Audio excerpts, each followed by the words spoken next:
For the Columbia MBA Essay 2, which is, please share a specific example of how you made a team more collaborative, more inclusive, or fostered a greater sense of community within an organization. You have to think about ways in which you can present your inclusivity essay.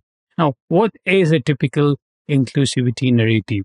It's all about you witnessing an injustice in a team and you interfering, standing up for someone who is underrepresented, standing up for someone who is unheard, and then helping the person become part of the team. So this is a cliched narrative.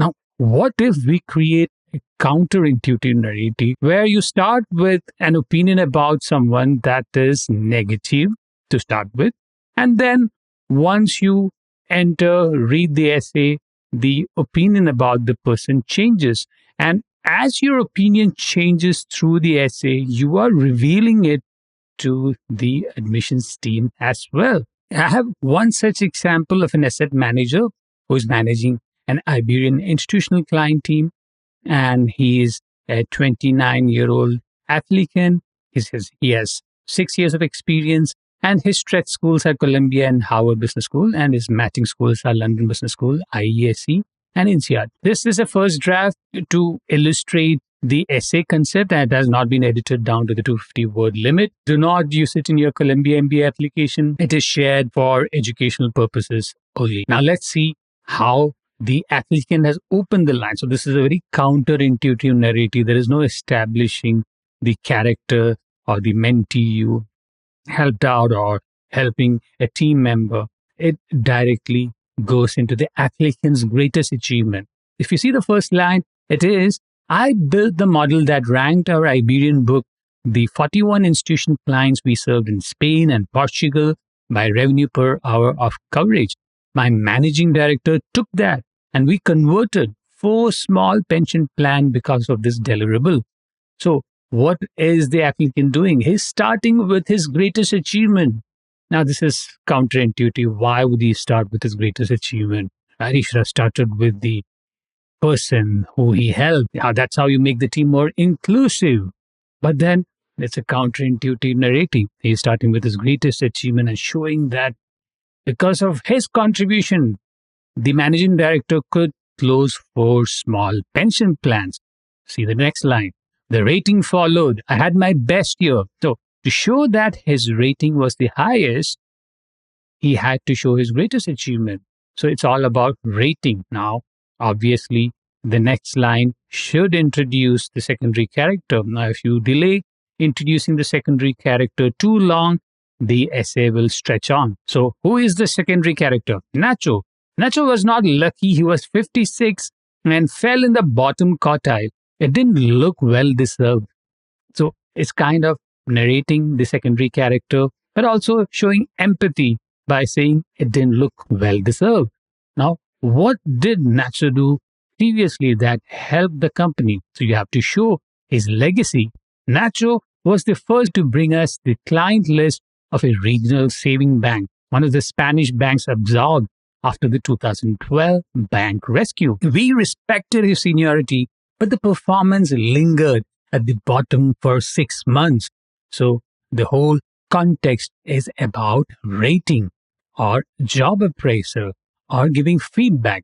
Each time I wrote the same remark, he did not log his activity. He did not write the quarterly note explaining what the portfolio did and why. And worse, he was slow on the analytics. The applicant is showing all the judgment against the person about whom we are going to write more. So what were the metrics the applicant is sharing? Logging his activity, didn't write the quarterly note explaining what the portfolio did and why. And worse, he didn't onboard onto the internal team analytics to write these notes. I kept him anyway in the team, and the reason I gave upstairs was always about the cost of replacing him. 31 years of seniority works out at roughly 2 years of pay under the Spanish severance formula. So the applicant is justifying keeping an underperformer because, according to Spanish law, you have to pay someone with that kind of seniority, 31 years, at least 2 years of severance pay. In March, Our largest pension fund came for the contract renewal, and he was 9 days late on the annex, the appendix of holdings, fees, and performance figures that defines the main proposal. So now the applicant is introducing another deliverable where the secondary character, Nacho, was behind. Where was he behind? He was not ready with the deliverable. This is the escalation point of the story.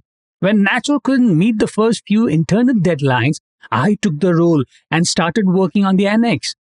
So he took on that role. Day 3, I needed to know how the committee would vote. A Spanish company pension plan is supervised by a commission day control, a committee that hires and can fire the firm managing the money. Half of the voting rights belong to the employer. So this is how a Spanish company pension plan works.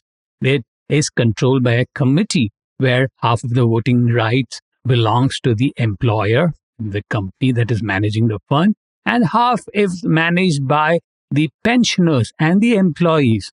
So this is like a 50-50 voting rights. The other half belongs to the workers and pensioners whose savings are in the plan. In March, that committee would decide whether we kept the account. I knew the employer side and never met the worker side. The applicant is owning up of not meeting the worker side.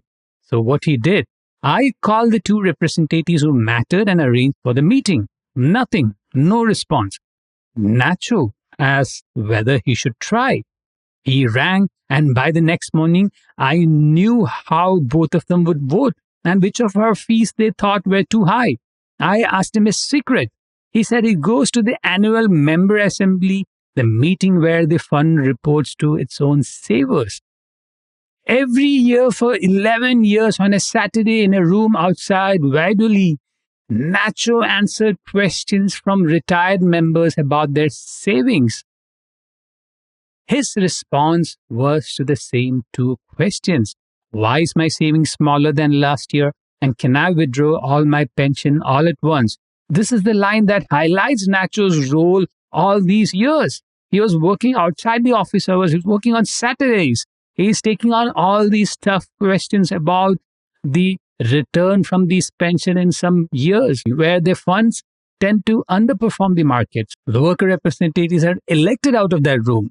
He has never billed a minute of his work facing the music of our pension funds underperformance in those lean years. So the applicant is not revealing which was those lean years, but he's sharing that this is what made Nacho unique. He never billed a minute of his work. He didn't complain about the anger of those pensioners expressed in those meetings. Day 9, I read the plan's own rulebook. I had assumed the 2 sides held equal voting rights, which would mean the employer side would protect us if the workers turned against renewing our contract. That is the standard arrangement. So now you have to increase the stake of the SA. What is the increased stake? Increased stake is the cancellation of contract. There was a likelihood that the contract would have been cancelled. The applicant assumed that the employer side of the voting team would override the contract negotiation if the worker or the pensioners voted against renewing the contract. So this was an underestimation on part of the applicant. So these kinds of judgment, underestimation humanizes you as an applicant instead of only writing about yourself in a positive light. You have to show your human side. The workers would end our largest mandate on their own without the employer side voting at all. Nacho had the voting count on a sheet of paper. He shared it with my office. I had spent 2 years covering the half of that committee that would not fire us. My model recorded every hour I spent with the employer side, but missed the regulation and the side that closed the deal.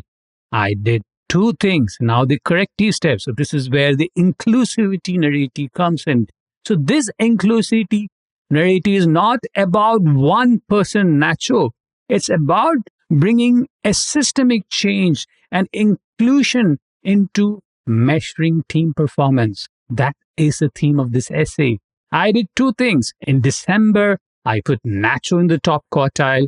I explained to a reviewer in London why a man who logged no client activity had been holding our largest account together on Saturdays. He accepted it. Then I changed the evaluation model. Assemblies and committee meetings now count as client coverage hours. I had never valued Nacho. I had only considered him a cost. This is a reflective line showing the applicant's misjudgment, showing that he was wrong. This shows maturity, shows the admissions person how the applicant learns and evolves. Our team became more collaborative, not because of a single thing I said, although I keep a leaderboard for each week's top performer and top collaborator. Our team became more collaborative because I brought in a new measuring stick for performance, a stick that acknowledges the invisible glue like Nacho. So the whole theme is about reflection, recognizing the importance of validating the performance of an invisible glue like Nacho. This is how the applicant changed inclusivity in the team by changing how the team's performance is measured. So when you write about collaboration, inclusivity, think of different ways in which to express, different ways to reveal certain plot points, different ways in which to conclude, different ways in which you reflect about yourself, your learning journey, your mistakes. Now, if you want my help in editing and brainstorming Columbia MBA collaboration and inclusivity essay, subscribe to F1GMAT's essay editing service at stores.f1gmat.com/essay-editing. If you want to contact me directly, add me Atul Jose through LinkedIn, or you can contact F1GMAT with the URL stores.f1gmat.com/contact-f1gmat.